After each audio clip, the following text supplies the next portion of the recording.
Hello दोस्तों, welcome back to sound pro. आज की इस वीडियो में मैं आप सभी को बताऊंगा 24 0 24 5 ampere with 12 0 12 2 ampere copper transformer का वाइंडिंग डेटा।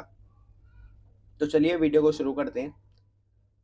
आप यहाँ पे देख सकते हो, मैंने यहाँ पे एक डायग्राम बनाया है ट्रांसफार्मर का, जिसमें कि सेकेंडरी में फर्स्ट लूप था 24 0 24 और दूसरा लूप है 12 0 12 का। प्राइमरी में मैंने लिया है 230 वोल्ट। आप यहाँ पे 220 या 240 अपने अकॉर्डिंग ले सकते हैं। यहाँ पे मैं आपको बता देता हूँ, मैं इस ट्रांसफार्मर के लिए यूज़ करूँगा 3 नंबर की कोर का। आप कोड देख सकते हो, उसके ऊपर इसके साइज लिख के आप चाहते हो स्क्रीनशॉट ले सकते हैं। फर्स्ट पॉइंट रहता है हमारा वीए कैलकुलेट करना, या इसकी जगह आप वीआई भी बोल सकते हो। अब यहाँ पे जो वीए होता है हमारा टोटल सेकेंडरी की वोल्टेज और एम्पियर का प्रोडक्ट होता है। सेकेंडरी में जो फर्स्ट लूप था हमारा वो था 24 0 24 का, तो 24 + 24 ऐड करेंगे और उसको एम्पियर से मल्टीप्लाई कर देंगे, जो कि उसके 5 एम्पियर थे। इसी तरह से सेकेंड लूप था 12 0 12 का, वो था 2 एम्पियर का, तो 12 + 12 × 2। यहाँ पे आप सॉल्यूशन देख सकते हो। इनको सोल्व करने के बाद 240 + 48, जो कि इन दोनों का आंसर है। टोटल कर लेंगे 288, यानी कि हमारा जो ट्रांसफॉर्मर है वो 288 वी का होने वाला है। सेकंड स्टेप होता है हमारा स्टैक कैलकुलेट करना, या फिर आप बॉबिन कैलकुलेट भी बोल सकते हो। इसके लिए हमारे पास फॉर्मूला होता है 1.152 अंडर रूट वी ए।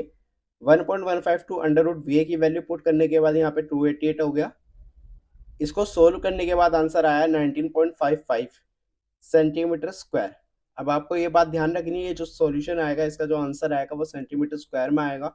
इसको आपको कन्वर्ट करना पड़ेगा इंच में। इंच में कन्वर्ट करने के लिए हमारे पास फॉर्मूला होता है सेंटीमीटर स्क्वायर डिवाइड बाय 6.452। इसी तरह से मैंने यहाँ पे वैल्यू पुट कर ली सेंटीमीटर स्क्वायर की, जो कि 19.55 थी। डिवाइड कर दिया 6.452 से, आंसर मेरे को मिल गया 3.04 इंचेस। ये आंसर राउंड ऑफ करने के बाद आया है। अभी जो 3.04 इंचेस होता है, ये बोबिन का एरिया हमें पता चल जाता है इससे। अब बोबिन कैलकुलेट करने के लिए हमारे पास फॉर्मूला होता है bobbin area equals to length into width, जो कि बोबिन की होती है। वहाँ से बोबिन की लेंथ फाइंड आउट करनी है, तो वैल्यू को पुट कर लेते हैं। बोबिन एरिया की वैल्यू हमें 3.04 यहाँ से पता चल गई थी। लेंथ हमें कैलकुलेट करनी है, और बोबिन की विड्थ हमें यहाँ से पता चल गई थी, जो कि आप देख सकते हो 1.25 इंचेस।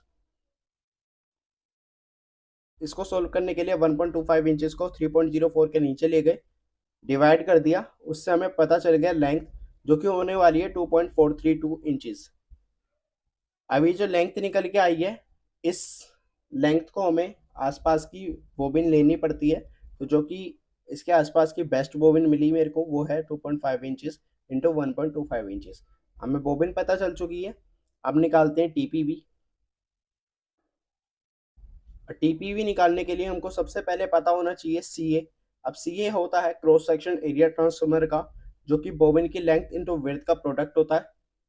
यहाँ पे मैंने इसकी लेंथ और विड्थ को मल्टीप्लाई कर दिया, 2.5 की मल्टीप्लाई कर दिया 1.25 इंचेस से, तो आंसर मेरे को पता चल गया 3.125 इंचेस। ये आंसर इंचेस में। यहाँ पे आप देख सकते हो। आप ये हमारे पास दो रूल होते हैं टीपीवी कैलकुलेट करने के लिए, 7.5 रूल एंड 8 रूल। 7.5 रूल हम न्यू ट्रांसफार्मर के साथ यूज करते हैं। अगर आपकी वाली कोड न्यू है तो आप 7.5 रूल यूज करोगे। पुरानी है, पुराना ट्रांसफार्मर रिवाइंड कर रहे हो, तो आप 8 रूल का यूज करोगे।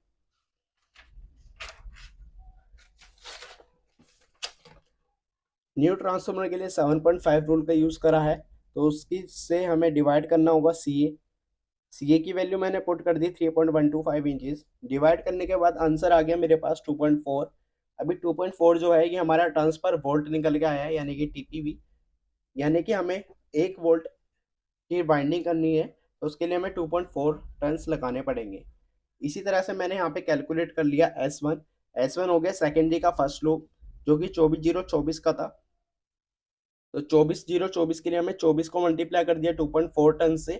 इसी तरह से दूसरे 24 का भी मल्टीप्लाई कर दिया 2.4 टन से। आंसर हमारे पास आ गया 57.6 टन। इसी तरह से यहाँ पे भी 57.6 टन। राउंड ऑफ करके 58 और 58, यानी कि हमें 58 + 58 टन लगेंगे सेकेंडरी के फर्स्ट लूप के लिए। इसी तरह से सेकेंडरी के सेकेंड लूप के लिए भी हमें 12 0 12 की वाइंडिंग थी, तो उसकी जगह हमने यहाँ पे लिख दिया 12 × 2.4 + 12 × 2.4, यानी कि हमें 28.8 टन्स लगेंगे। इसी तरह से यहाँ पे भी 28.8 टन्स लगेंगे। टोटल हमने राउंड ऑफ करके ले लिया 29 प्लस 29 टन्स। यहाँ पे आप देख सकते हो, यानी कि हमें सेकेंडरी के सेकेंड लूप में भी 29 प्लस 29 टन्स लगेंगे। इसी तरह से हमने कैलकुलेट कर लिया प्राइमरी के टन्स। प्राइमरी में मैंने 230 वोल्ट एसी ली थी। अगर आप यहाँ पे 220 या 240 वोल्ट एसी रखना चाहते हो तो आप उससे मल्टीप्लाई कर दीजिएगा। तो 230 की मल्टीप्लाई कर दी 2.4 से, तो आंसर मेरे पास आ गया 552 टन्स, यानी कि हमें 552 टन्स लगेंगे। फिफ्थ स्टेप हो गया हमारा H W G wire selection.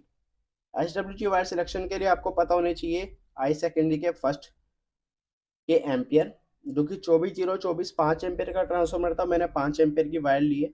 5 ampere के लिए बेस्ट वायर जो होती है एच की वो थी 18 एच। आप साइड में टेबल में देख सकते हो। इसी तरह से आई सेकेंडरी 2 यानी कि सेकेंडरी के सेकेंड लूप की जो वायर थी वो थी 12/012 2 एम्पियर। 2 एम्पियर के लिए जो बेस्ट वायर है 21 एच। अब थर्ड हो गया हमारा आई प्राइमरी जो था हमारा, उसके लिए हमारे पास एक फॉर्मूला होता है VA/VIN।